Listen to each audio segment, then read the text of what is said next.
We're going to be learning the short U sound. So my son is first going to start with tracing the short U and saying its sound.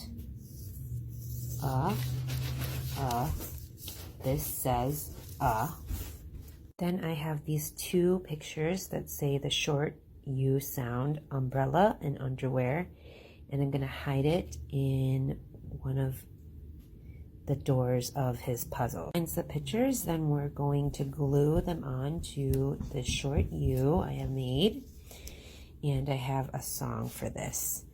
This says this says underwear, umbrella,